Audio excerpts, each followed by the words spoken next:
Yahweh El Shaddai, salamat po sa mga oras na ito, Panginoon. Sapagkat patuloy mo kaming iniingatan, patuloy mo kaming pinagpapala, patuloy mo kaming binibigyan ng pag-asang lubusang magbalik loob sa inyo. Ngayon na lang po ito, Panginoon. Samahan niyo nga po ng inyong tanda, himala at kababalaghan ng inyong mga salita upang ito'y magkaroon po ng kaganapan sa aming buhay na siyang magsisilbi naming kalakasan at magpapatatag ng aming pananampalataya sa iyo. Sa iyong makapangyarihan at mapaghimalang kamay, ipinauubayan na po namin sa inyo ang mga sandaling magaganap. Sa pangalan ng iyong anak na si Jesus.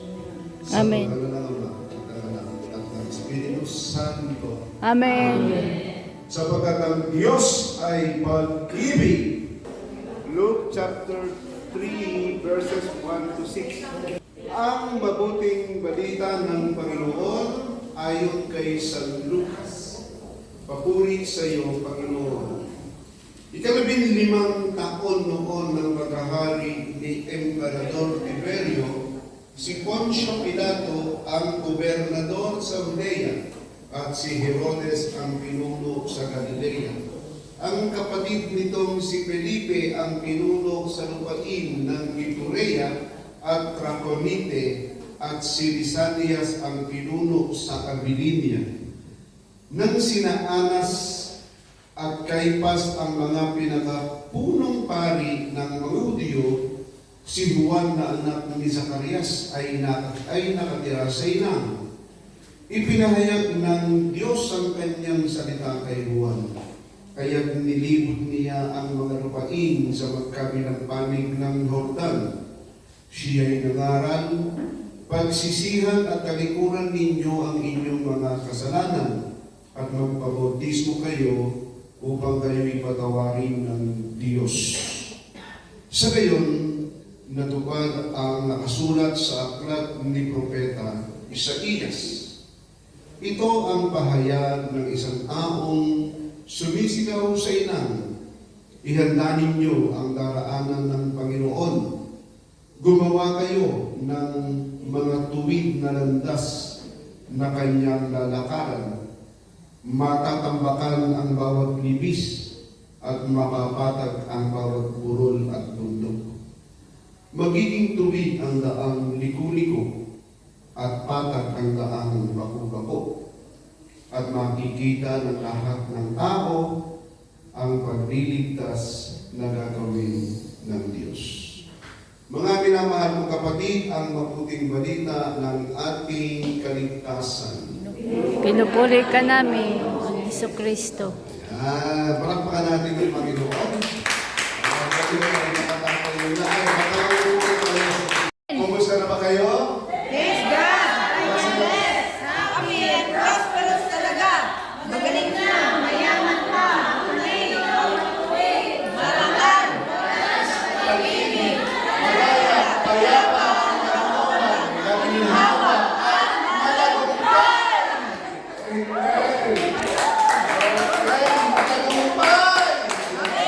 Amen! Itaas nyo ang inyong mga prayer request.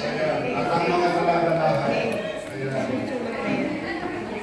Abang banal na makapangyarihan sa lahat, sa mga oras na ito, narito po ang aming mga prayer request, ang mga handog namin sa inyo, ang mga ikapo, ang mga bagay na tinataas namin sa pangalan mo, batid namin, O Diyos, na ngayon pa lang ito'y kinakatagpo mo na. Pagpapagin ang lahat ng aming mga kailangan sa pangalan ni Jesus. Amen. Amen. Ang mga anak ng Espiritu Santo. Amen. Ayan. Dahil sa ang Adbyento ay paghihintay, may darating. Kaya ang topic natin ay pinamagatan natin the coming of the Word of God in our lives. Ayan. Sapagkat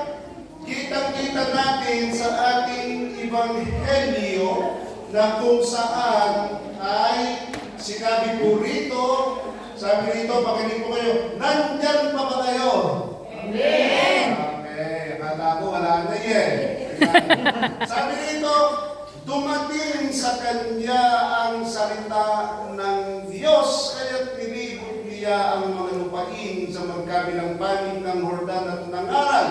Pagsisihan ninyo, taligdan ng inyong mga kasalanan at pabinyag kayo upang kayo'y patawarin ng Diyos. So, doon natin kinuha ang ating topic ngayon. Na pinamagatan natin, ulitin nyo ha? The coming of the Word of God in our lives. Ayan. The coming of the Word of God into our lives is always on time, never early, or never late. It comes in His appointed time. Okay. So, paano natin masasabi? Ayan. Paano natin masasabi kung kailan ba yung appointed time na iyon? Tulad ng nangyari kanino? Kay Juan Bautista. Diba? Dumating sa kanya ang salita ng Diyos. And then immediately, nilibot niya ang paligid ng Jordan at ipinangaral ito. At ano ang pinangaral? Magsisi. Ayan. So, kailan yung tinatawag nating appointed time na yun? Pag yung nangupisal ka, Okay. at yung malapit ka naman mamatay. Malapit ka lang pumatay. Malapit ka yan. Kasi ang sabi niya, ang pangyayari sa daigdig ay nagaganap sa panahong itinakda ng Diyos. So, ano yung kasunod? God's word comes in all walks of life, and it becomes a perfect timing when we respond or allow it to penetrate our hearts. So, ano ibig sabihin nun? Nagkakaroon ng manifestation yung appointed time na ito kapag tayo ay nag-respond. Kapag tayo ay may ginawa. Kapag tayo ay inallow natin na pagharian ng Diyos ang puso natin. Amen. Tulad ng sinabi ni Father Ato kanina, naghihintay tayo ng appointed time na kanangakalang. Walang ginagawa. Walang ginagawa. That's appointed time. Hindi. Kailangan mayroon kang Maghanda. Nakon. So kaya nagiging appointed time. Lahat tayo, mayroong appointed time ng pagkatawag ng Panginoon sa inyo. Nakon? Dahil nandito kayo. Amen. Amen. Ikaw, Sister Bila, paano masasabi dumating yung pagkatawag sa iyo ng Panginoon? Nang ako'y makasama sa SLI sa amin. Okay. Yan ang tinawag ng Panginoon. Okay. Na nakilala ko siya. Yes. Noon, hindi ko nakilala. Pero ngayon, Sino ang ginamit ng Panginoon? si Sister Marie. Si Sister Marie. So yun. Alam niyo ba, noong time na yun, ano ang kasalukuyan mong status? Ako, kuminom na ako. Manginom. Manginginom. Ano pa? Paano? Hindi. Mataray, manginginom. Ano pa? Lalaki. Malaway. Wala siyang pakialam. Wala siyang pakialam. Friendly yan, friendly. Okay. So, anong ibig sabihin natin? God's word comes in all walks of life. No, tayo ay mayaman, makapangyarihan, tulad nila Pilato sa kanila Herodes, mahirap. Sino? Si Juan Bautista nasaan? Nasa ilan? Okay? Religyoso. Religyoso, sino? Si Caiaphas. Sino sa si Caiaphas, religyoso? Dumarating palagi dyan ang Panginoon in all walks of life. Now, paano nagkakaroon ng manifestation yung appointed time ng Panginoon sa atin? Kapag ka tayo ay tumugon. Nakilala natin Panginoon. Tumugon. Kasi bakit? Tumatawag ang Panginoon sa atin, dumarating ang Panginoon sa atin every day. Ano ba naman, sister, natutulog ka ba? Ang lakas-lakas na nga ng boses mo. Kaya naman kapag nagtotong ako rito, ito palagi Nasa unahan pa. Ay, ay, ay. Woo! Ole! Tandaan mo, dumarating araw-araw ang salita ng Diyos sa atin, ang panawagan ng Diyos sa atin. Araw-araw. O, teka muna.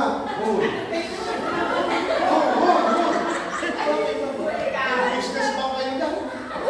Sama nyo naman ako dyan. Okay, so, araw-araw, dumarating ang salita ng Diyos sa atin. Amen! Tandaan niyo yan. The moment we open our eyes, yan ay pagdating ng salita ng Diyos sa buhay mo. Kasi bakit? Sapagkat binigyan ka na naman niya ng panibagong buhay. Bagong araw. Bagong araw, bagong kalakasan, bagong pag-asa. Amen! Tingnan mo nga ngayon, may magandang damit ka pa. Amen. Amen! May maganda ka pang trabaho. Amen! Ako, nakapaglalagay ka pa ng lipstick. At saka, Nakon, Amen! kita nyo? Ang bihira. Napakabuti yan ay kabutihan ng Diyos. Yan ay panawagan ng Diyos sa inyo. Hindi lang kayo tinatawag, hindi lang dumarating ang Diyos sa inyo kapag kayo ay kapag kayo ay punong-puno ng pagsubok. Maging sa mga blessings, lahat ng yan. Dumarating ang Diyos. Now, paano magmamanifest kapag tayo ay tumugon? Ayan. When the Word of God comes, harden Not our heart. Yan yung dapat nating gawin. Bakit pa palagi kayo nagpupuntahan dyan? When the Word of God comes, harden not our heart. Yan ang dapat Juan Bautista. Eh, naku, nakatama. Ay, si Juan Bautista. Hindi si Juan Bautista. Si Juan... Kailan dapat gawin ni Juan Tamad? No? Harden not your heart. Sabi mo sa tayo mo katabi. Katabi!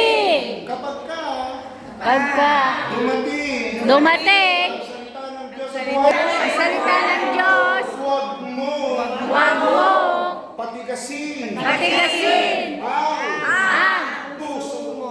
puso mo. Yan. Diba? Sabi doon, as it is said today, if you hear voice, do not harden your heart as it in the rebellion. Amen. Mister. Ayan. Ayan. Salamat nga pala sa nag-PowerPoint kay Sister Estelita. Ayan. When the Word of God comes, harden not your heart. So yan yung dapat nating maging pagtugon. Upang yung appointed time, upang yung panawagan ng Panginoon sa iyo ay magkaroon ng kaganapan. Naniniwala kayo doon? Amen. Sapagkat kung hindi tayo tutugon, kung wala tayong gagawin, hindi magkakaroon ng manifestation ang napakagandang plano ng Diyos sa buhay mo. Kaya ka nandito ngayon. Nakon? Amen. Kaya ka ba nandito ay para maging answered prayer lang? No, hindi. Kaya nga, kapag ka dumating, in-acknowledge mo, tinanggap mo ang salita ng Diyos sa buhay mo, kasunod nun, may dapat kang gawin. Harden not your heart. Una, ayan. Ano ang sinasabi sa ating pagbasa? Ano ang sabi ni Juan Bautista?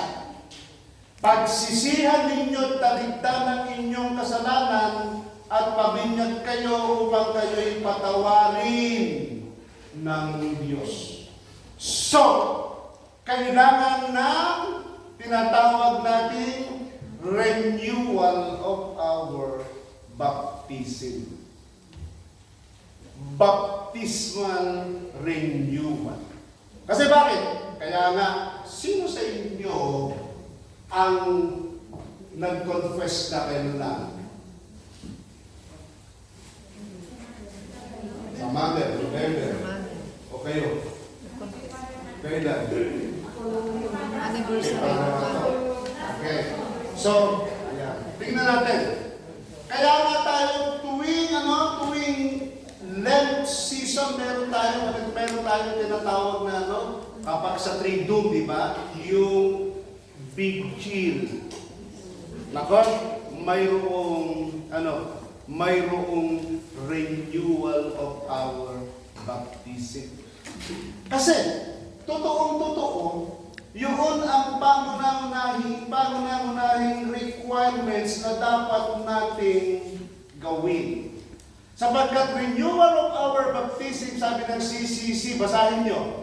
The fruit of baptism or baptismal grace is a rich reality that includes Forgiveness. of original sin and all Person sin. sins. Birth into New life. the new life. You see, birth into the new life by which becomes an adoptive son of the Father. A member of Christ, this is Luke, and the temple of the Holy Spirit. By this very fact, the Person baptized is incorporated into the church, the body of Christ, and made a share in the priesthood of Christ.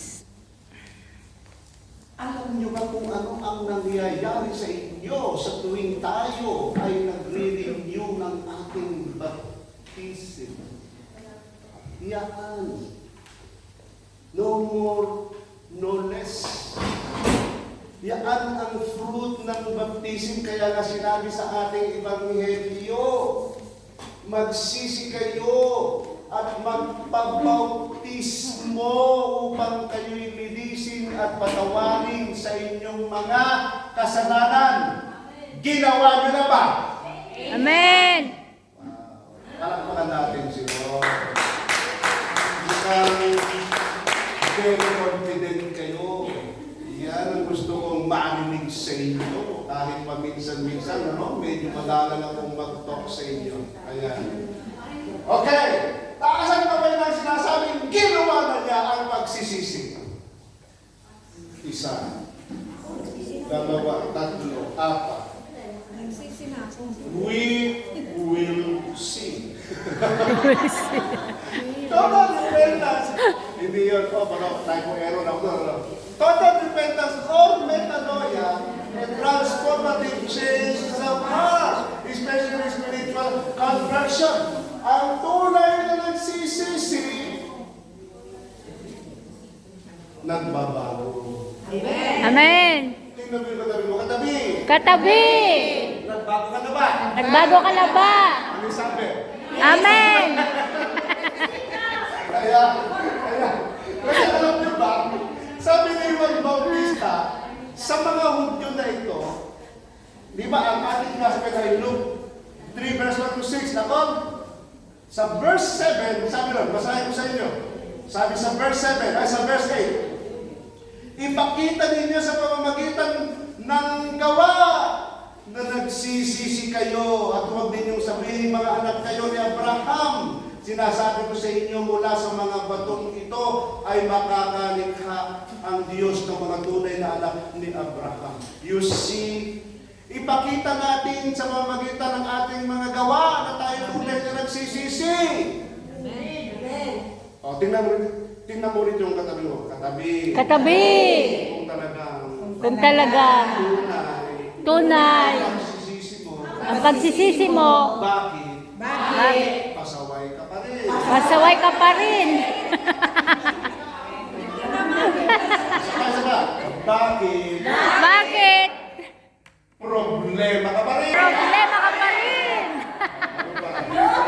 Okay, bakit? Bakit? Antukin ka pa rin.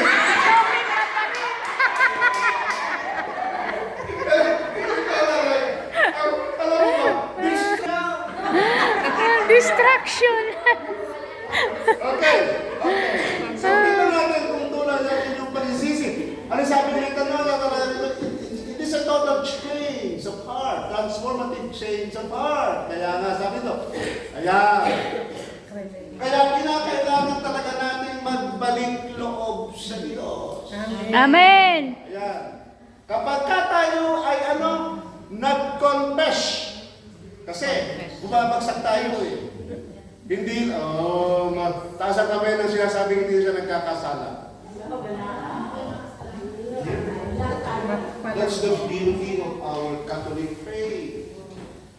Bakit si Kristo, sabi ng ibang sekta, bakit kayong mga Katoliko, hindi na nawala si Kristo sa krus nyo? Di ba nasa langit na siya?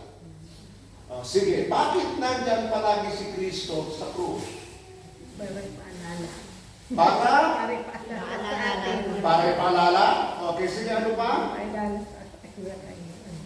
Alam nyo, ang isa pong napagnilayan dyan na sagot, bakit nandyan palagi ang Panginoong Yesus? Lagi nasa puso natin siya. Laging handa at nakalaan, naghihintay sa atin na tayo'y manghingi ng tawad. Amen. Sapagkat yan ang dahilan kaya siya ipinako at namatay sa krus para sa ating kasalanan. Amen. Kaya nga tingnan lang natin ang crucifix. Ihingi natin ang ng tawad ang ating mga kasalanan. Go to the sacrament of confession.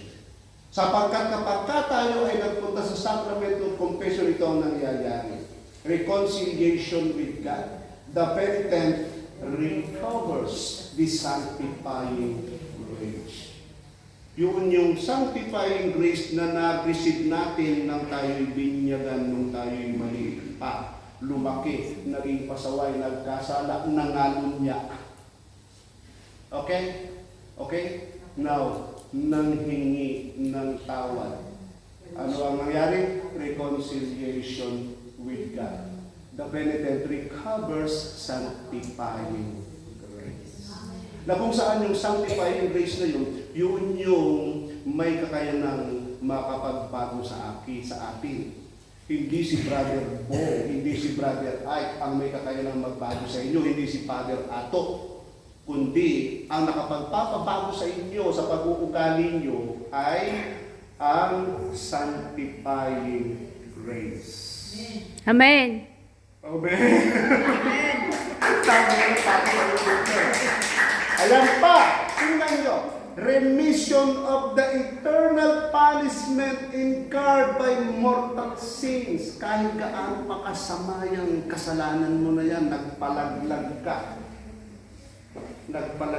ka, nakamatay ka, nakapatay ka, kapag kaya na ikinonfess mo sa pari, nawawala ng, ikinonfess mo yan, nawawala ng lahat yan. Yan ang nangyayari. Yes. Ayan pa. Peace and serenity of conscience and spiritual consolation. Pansinin nyo. Ito, napakaganda nito. Sino sa inyo ang may mga nakaaway? Lahat. Okay. Now, nung nagkaroon kayo ng pagpapatawaran, reconciliation, ano ang naging feelings nyo? Sabihin sa akin to. Maginhawa.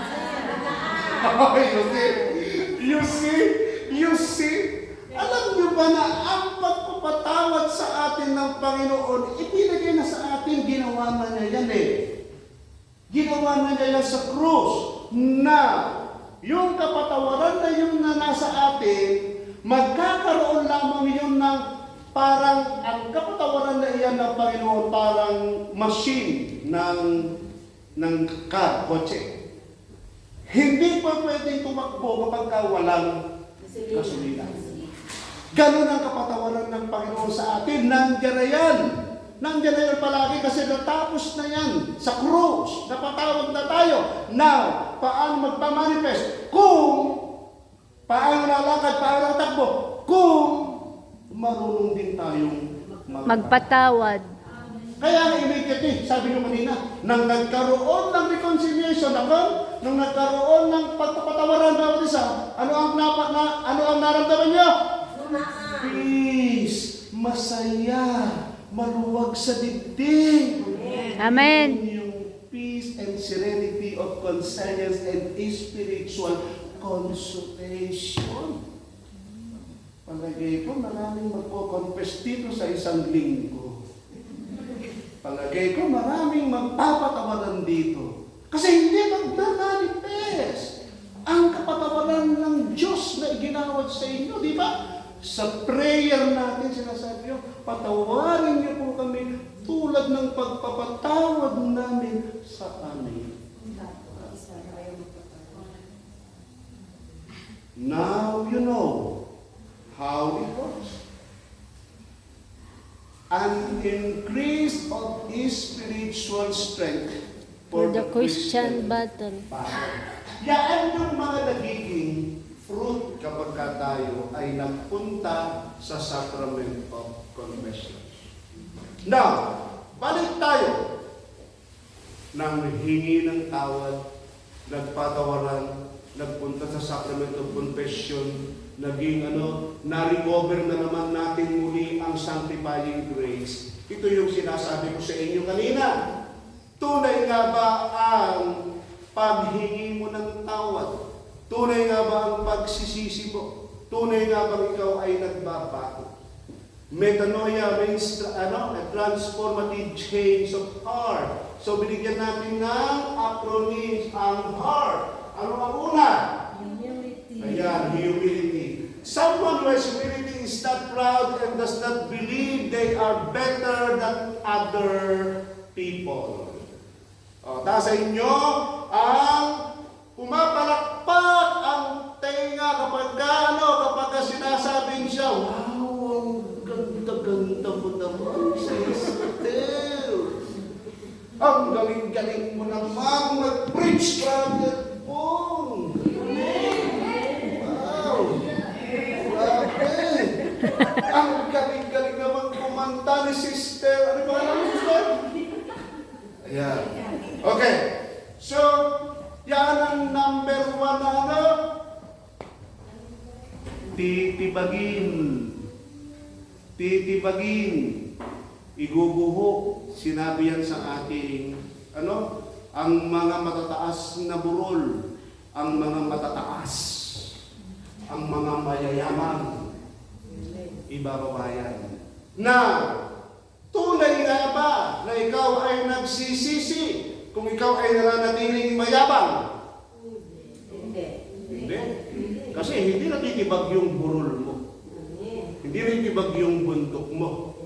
Na hindi maluloko mo ang sarili mo, maluloko mo ang ibang tao, pero ang Diyos hindi natin maluloko. Amen.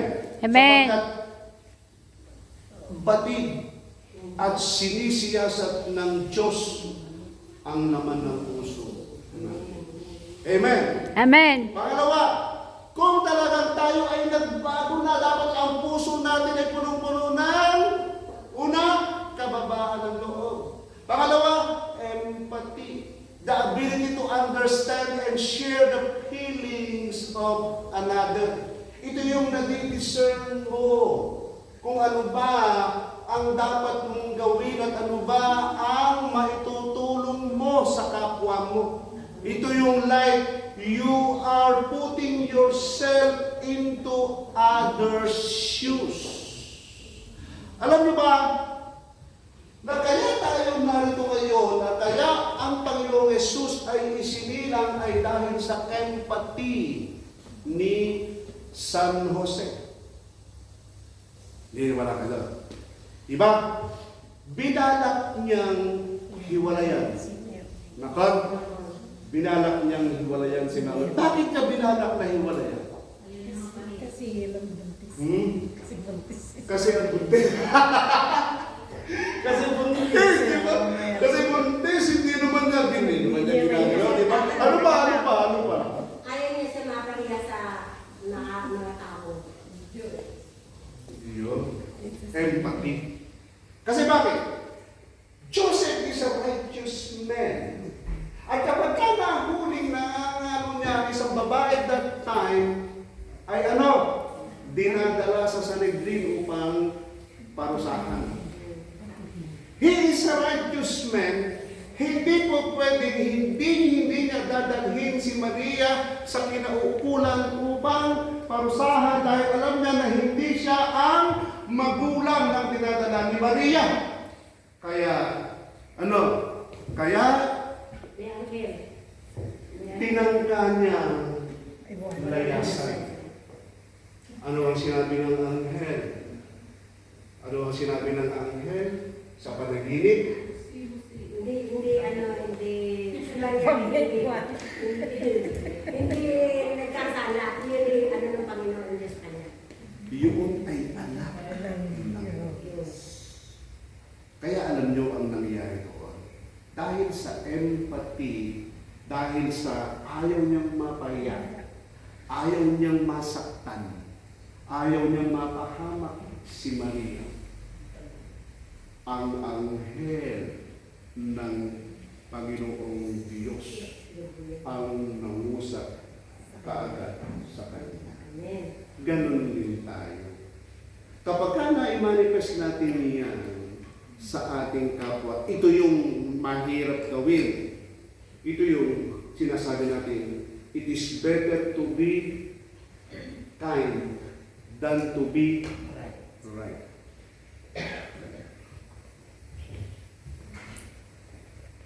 Naintindihan niyo po yan kasi English. Amen. It's better to be kind than to be right. Mas mabuti ang maging mabait kaysa maging tama. Kasi pagpipilitan mo ang tama, pinagpilitan ba niya ang tama? Kasi ang tamang gawin, parusahan si Maria. Di ba? Patuhin. Hindi niya pinagpilitan ang tama. Ang pinagpilitan niya ay, ang pinili niya ay maging mabait. Kaya pagpipilitan mo ang tama kasi ito dapat ang kasunod. Nakalagay ito, nakasaad ito. Di ba? Nasa banal na kasulatan ito. Nasa omnibus ito. O, di ba? Pero, kung ipagpipilitan mo, okay? Magkakawasak-wasak, magkakabahagi naman. Di ba? So, ano ang maganda? Ano ang maganda? Di ba? So, this is what we call empathy? No. It's not. Kung pipiliin mong maging mabuti, gumawa ka na kung ano ang makakabuti, this is what we call empathy. Kasi kapag gumawa ka ng mabuti, nangungusap sa iyo, if you choose to do right, nangungusap sa iyo ang banal na Espiritu, hindi mo kayang arukin ang kayang gawin ng grasya ng Diyos sa buhay mo.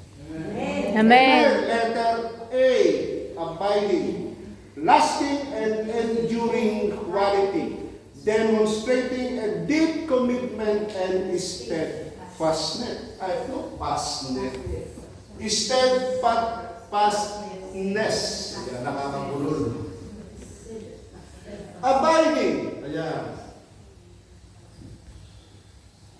Ang tunay na na nagsisisi. Ang tunay na tumanggap ng salita ng Diyos at nagsisisi sa kanyang kasalanan ay dapat may isang pusong punong-puno ng pagmamahal ng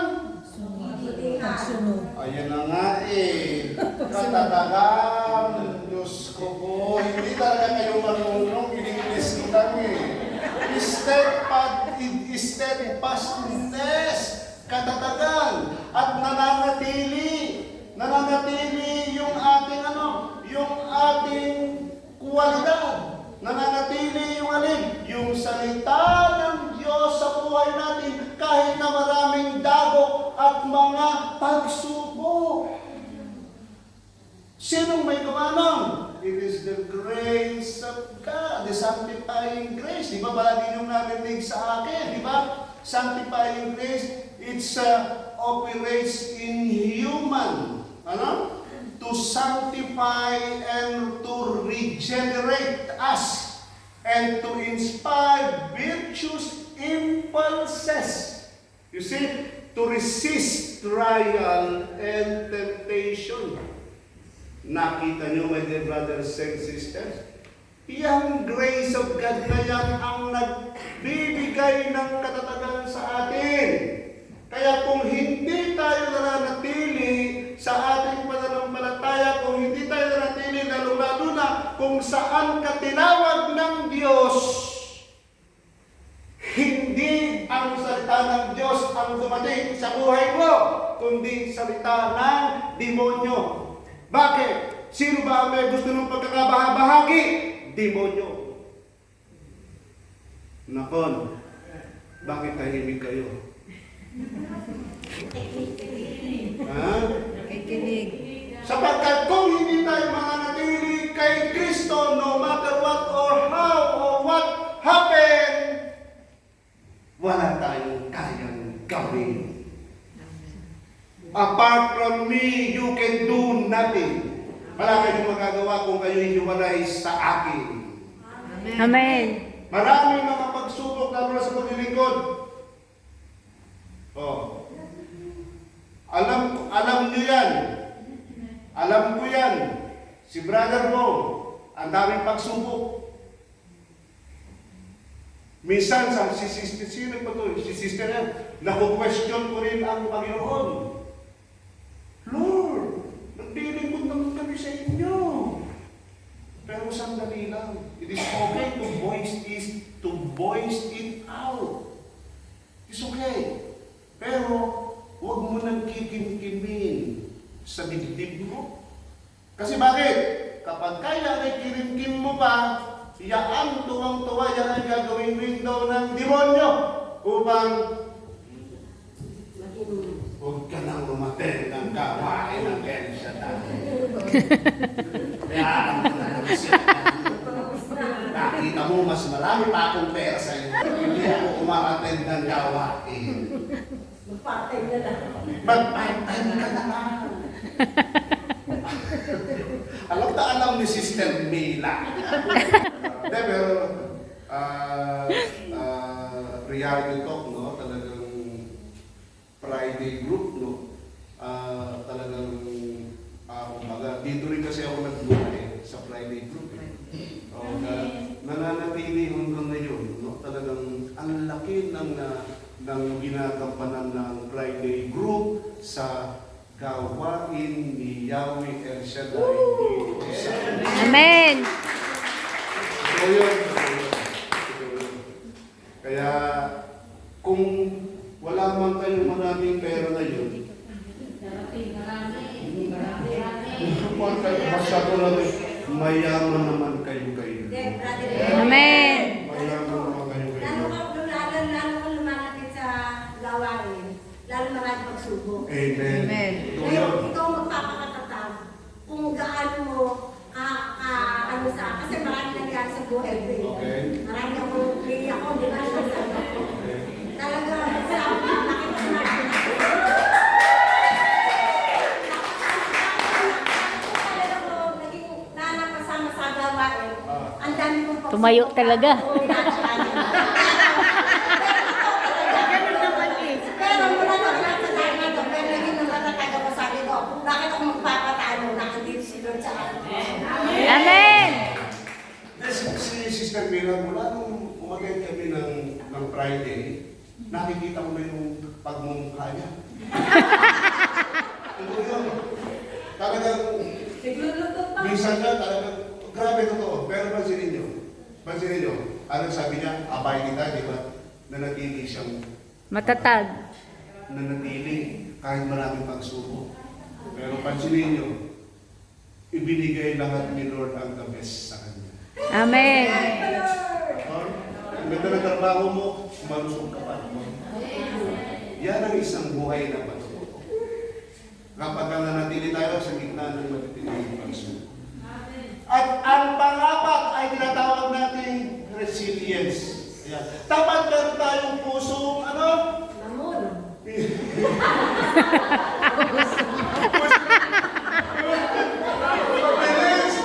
Mabilis mag-move on. Hindi mamon. Ikaw naman, sister. Resilience is the ability to move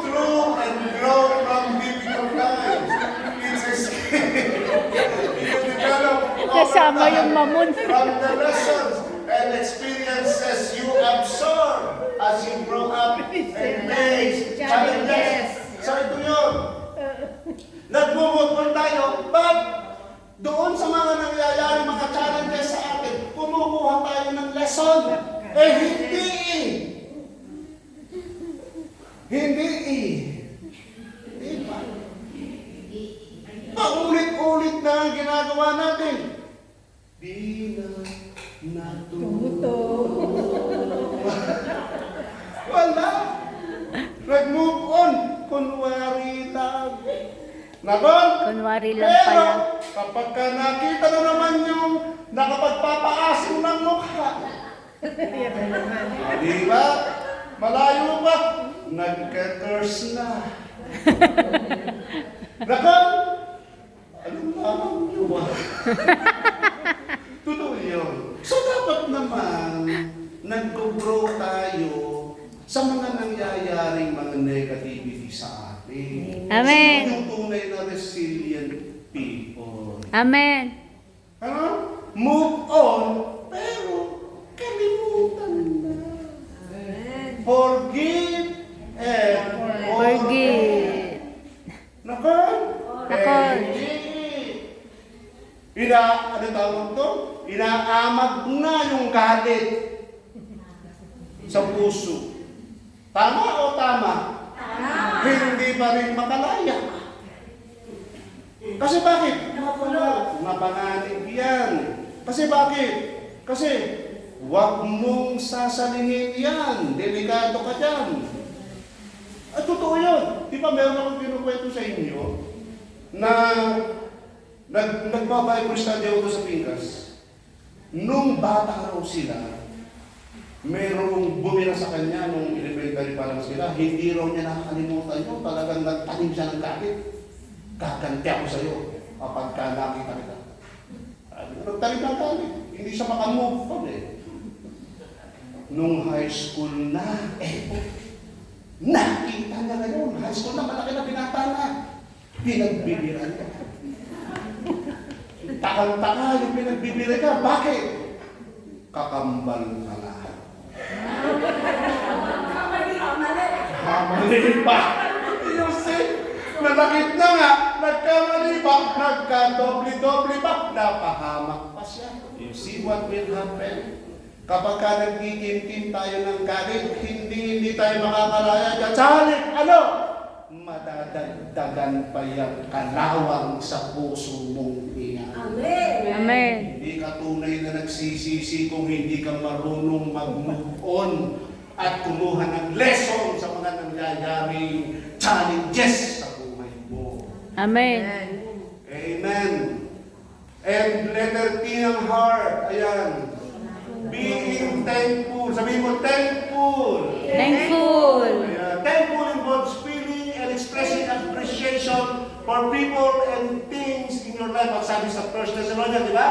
Rejoice always, pray continually, give thanks in all circumstances, for this is God's will for you in Christ Jesus. Jesus. Simple. Paano tayo napapasalamat sa Panginoon? Ayan, di ba? By giving our time, talent, and treasures. Di ba? Time, talent, and treasures. Kasi alam niyo ba, tingnan mo yung katabi mo. Katabi. Katabi. Alam mo ba? Alam mo ba Na na kahit kahit pasaway ka, pasaway ka, mahal ka ng Diyos. mahal ka ng Diyos. Bakit? Sabihin niyo, bakit? Bakit? Sapagkat ibinigay niya ang kanyang kahit sa isang lutong na anak upang iligtas ka. Amen. So, truly, true love gives. You can give without loving, and you cannot love without giving. Kung Amen. talagang tunay kang nagmamahal, dapat nagbibigay ka. Nakon. Nakon. So kung hindi tunay ang pagmamahal mo, hindi ka nagbibigay. Amen. Ito mo yung katabi mo, katabi Katabi. Mapagbigay ka ba? Mapagbigay ka ba? Anong sabi? Amen. Tunay ang pagmamahal mo. Amen. Totoo yun. Totoo yun. The one who truly love gives. Ang Panginoon, ang Diyos Ama, at ang Panginoong Yesus, ibinigay niya ang kanyang sariling buhay. Eh tayo, ano ang bibigyan natin? Ang ating oras, time, talent, ikapu daw. Ayun. Naku po. Ikapu. Yes. Totoo yun. Yung ikapo ay hindi sa atin. Yun ay mababasa nyo sa Leviticus 27. Yun ay nakalaan para sa Diyos. Okay? So, thankful. It is a way. It is a show. It is a show of appreciation to God sa ginagawa niyang kabutihan sa atin. Sabi ko nga sa inyo, kahit hindi ka mabuti, mabuti ang Diyos sa iyo. Kahit makasalanan ka, tuloy-tuloy pa rin ang pagbuhos ng ulan ng pagpapala sa buhay mo. Amen. Totoo yun. Kasi that's the nature of God. Hindi siya namimili ng kanyang pagpapalain. Pinagpapala niya, binibigyan niya ng buhay at pag-asa ang lahat. Bakit? Sabi niyo, bakit, Brother Bong? Bakit? Upang magbalik loob sa Kanya. Amen. Romans 2:4, hindi niyo maalam na kaya napakabuti ng Diyos sa inyo ay binibigyan ka pa niya ng pagkakataong magsisi at magbalik loob sa Kanya. Amen. Romans 2:4. Amen.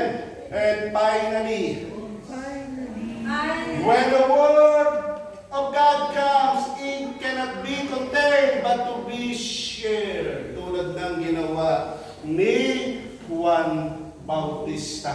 Amen. Alam niyo po, siguro talagang tinawag ako ni Lord dito sa gawain na ito para i-share ang kanyang mabuting balita. Kasi bakit talagang lately, kahit pabago-bago yung mga gospel, kahit yung mga gospel natin ay pare-parehas, nagbabago palagi yung pag gumagawa ko ng topic, binabago ng Panginoon kung ano yung i-deliver ko. So talagang nandoon yung pagtawag, nandoon yung paggabay sa akin ng Panginoon. Maraming pagsubok, maraming mga negativity, marami mismo na mga kakilala pa natin, kasamahan pa natin, ka-prayer partner pa natin, di ba? Pero ano sabi ng Panginoon sa akin? Manatili ka lang, brother. Kasi bakit? Kung hindi tayo mananatili, kung magpapa-apekto tayo, tandaan nyo, hindi tayo magiging tagabahagi ng kabutihan ng Diyos. Amen. Be careful how you live. You may be the only Bible-some person ever Read. Hindi lang ang mga preacher ang nagsishare ng mabuting balita, tayong lahat. Tayong lahat. Paano ba tayo mamuhay? Ayan ang sabi dito, ayan ang sabi dito. Basahin natin. Kaya nga ihanda ninyo ang inyong mga isipan, magpatatag kayo at lubos na umasa sa pagpapalang tatamuhin ninyo kapag nahayag si Kristo. Bilang mga anak, sundin ninyo ang Diyos at huwag ang masasamang hilig tulad ng ginagawa ninyo noong kayo'y wala pang tunay na pagkaunawa. Yaman ang Diyos na humirang sa inyo ay banal, dapat kayong magpakabanal. Ano man ang inyong ginagawa, ayon sa susulat, magpakabanal kayo sapagkat ako'y banal. Magpatuloy lang tayo mga kapatid. Magpatuloy lang tayo sa pagsusumikap na makasunod sa mga kautusan ng Diyos. Taas sa inyo ang nagsasabing naranasan na niya ang kabutihan ng Diyos. Lahat kayo? Oh, okay. So, sabi sa second reading, bilang pagtatapos. Ang sabi sa second reading, ayan o. Tinitiyak ko sa inyo ang mabuting gawa na pinasimulan sa inyo ng Diyos ay kanyang lulubusin hanggang sa araw ng Pagbabalik ni Kristo. Hindi natin pwedeng pagsinungalingan yan. Kaya, kung nararanasan mo sa buhay mo ang kabutihan ng Diyos, ano pa man ang mangyari, ano pa man ang maranasan mo mga matitinding dagok ng buhay, huwag na huwag kang makakalimot na bumalik, magpakatatag at manghingi, magsisi ng iyong mga kasalanan. Amen. Sapagkat yan ang nakalaan ng Diyos sa bawat isa sa atin. Tinawag ka ng Diyos dito, ginawan ka ng kabutihan ng Diyos dito, hindi upang pabayaan, kundi upang magtagumpay. Amen. Tapos na tayo. Tumayo na tayo. Salamat sa Diyos. Po ito, Panginoon. Narito po ang aming puso. Tanggapin mo, Panginoon. Alam namin kayang kaming baguhin, Panginoon. Alam namin kaya mo kaming gawing mabuting ina. Alam namin kaya mo kaming gawing mabuting ama. Alam namin, Panginoon, kaya mo kaming gawing mabuting anak. Narito po ang aming pagkatao, Panginoon. Gamitin mo ayon sa nais mo. Patuloy mo pong samahan ng aking mga kapatid na narito, Panginoon, na handang maglingkod sa inyo, na ibinibigay ang kanilang time, talent, and treasure. Loobin mo nga po, O Diyos, na anuman nawa ang kanilang kahilingan ay patuloy mo pong pagpalanin. Ang mga choir, instrumentalist, Panginoon, patuloy bigyan ng kalakasang nagmumula sa inyo. Ang mga corporate leaders at ang lahat ng narito, Panginoon, maging nakikinig sa kanilang mga tahanan, Panginoon. Iyakapin mo po ng inyong kapangyarihan. At sa mga oras na ito, Panginoon, itinadalangin namin na abutin mo ang aming mga mahal sa buhay sa Pilipinas. Ang aming mga magulang, kapatid, mga anak, Panginoon, iyakapin niyo po sila, Panginoon. Ngayon, bukluhin mo sila ng inyong pagmamahal at pagkakaisa. Sapagkat ikaw ang Diyos na makapangyarihan sa lahat. Inaangkin na po namin, O Diyos, na naman ang pagkaisahan namin inyo ng tinupon. Dalangin ko rin po, Panginoon, si Brother Ike na gagamitin mo bukas sa Haifa sa iyong pagdating, Panginoon. Magningning po nawas sa kanyang pagkatao ang inyong kapangyarihan upang sa paggamit mo sa kanya ay mapuspos siya ng inyong kadakilaan. Lamisan niyo po ang kanyang mga labi. Samahan niyo po ang kanyang puso at ang kanyang isip, Panginoon, upang sa pagtayo niya sa aming harapan bukas sa Haifa, Panginoon, ay ikaw ang makita namin sa kanya, Panginoon. Amen. At ang hinihinging compensation ni Sister Gemma, Panginoon, alam kong hindi mo pababayaan ang lingkod mong ito. Ibibigay mo sa kanya higit pa sa kanyang inaasahan. Amang banal, salamat po sa mga corporate leaders, salamat po sa mga tupang ito na hindi napapagod. Inaangkin na po namin na ang lahat ng aming mga nais at dalangin ay ipinagkaloob mo na. Amen. Patuloy na kapayapaan sa buong mundo, lalo na po sa Israel, at ganoon na rin between Iran, Lebanon, and Gaza, Panginoon. Naniniwala kami, O Diyos, na ngayon pa lang ay matatapos na ang kaguluhan ito. Amen. Paglubayan niyo po sila Adam at ang kanyang buong company, Panginoon. Ikaw po ang mangusap sa kanilang sa mga batang ito. Sa pangalan ni Jesus. Amen. Amen. Sa pangalan ng Ama, ng Anak, ng Espiritu Santo. Amen.